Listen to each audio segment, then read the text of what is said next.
All right, the next part of the near pod is on the Treaty of Versailles. We've talked a lot about this, but let's look at the 4 points and what exactly the Treaty of Versailles is. We'll start right here.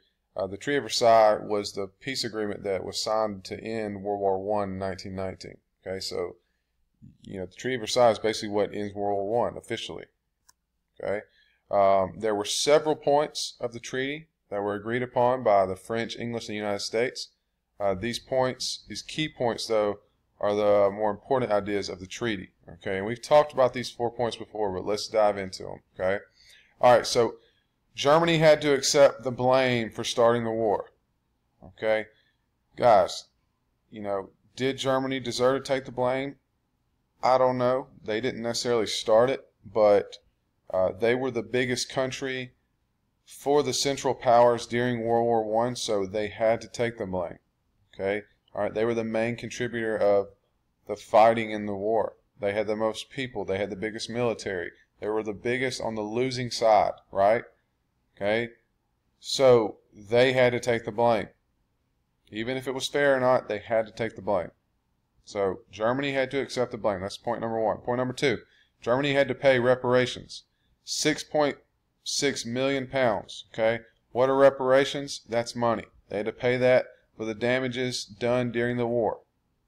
Next point, Germany was forbidden to have submarines or an air force. Germany could have a navy of only 6 battleships and just an army of 100,000 men. So they could have somewhat of military, but nothing like they had before.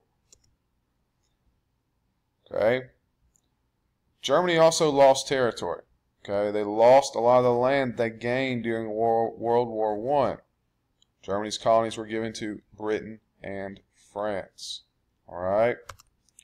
Let's talk about these. What happened with the reaction to being blamed for the war? The Germans hated the Treaty of Versailles because they had not been allowed to take part in the conference.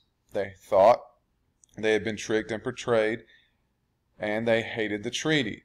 Think about it. If you had to take the blame for something you didn't do and you weren't involved in it, you wouldn't like that either. The Germans also hated Clause 231, which again was the blame, because it was the excuse for all the harsh clauses of the treaty. A clause is like a point. And because really they thought Russia was the blame for starting the war. Okay? In the end, though, they had to take the blame. They had to say that they did it. All right. All right. Let's talk about the reparations. Reparations were the payments which required Germany to pay to repair all damages of the war. Think about it. War is messy, right? Things get blown up. There's guns going off. There's bombs. It's not good. Things are going to get broke. So what has to happen? Germany has to pay for those damages. Germany has to clean it up. It says Germany had to pay 6.6 million in reparations, a huge sum of which Germans felt was just designed to destroy their economy and starve their children.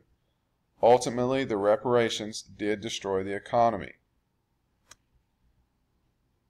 All right, their reaction to taking the land. Finally, Germans hated the loss of land. The land taken away from the Treaty of Versailles was used for key natural resources for the German economy. We know how important natural resources are. Why are natural resources important? Because if you have a lot of natural resources, what we call a surplus of natural resources, you can sell them, right? Well, Germany could have sold those natural resources and improved their economy. Instead, that land is taken away and they don't have those natural resources anymore. Okay, so it says right here, taking away the land further destroyed the German economy. Okay, all right, real short, real simple. Okay, what I want you to do now is you're about to be asked a few questions. Let's look at these. Question number one, what do you remember about the Treaty of Versailles? Okay, you'll answer these on the near pod on the next slide. Name the 4 points of the Treaty of Versailles. Y'all all better know that one. We've talked about that over and over again. How do you think the citizens of Germany felt after the 4 points of Treaty of Versailles were enforced upon their country? And the last question will say, what might have happened in the Treaty of Versailles was created to punish the United States instead of Germany. So think about that. Think about if the Treaty of Versailles maybe was, instead of punishing Germany, punished us. Okay? Just something different to think about. Alright? Those 4 questions will be on the Nearpod after this video ends and on the next slide.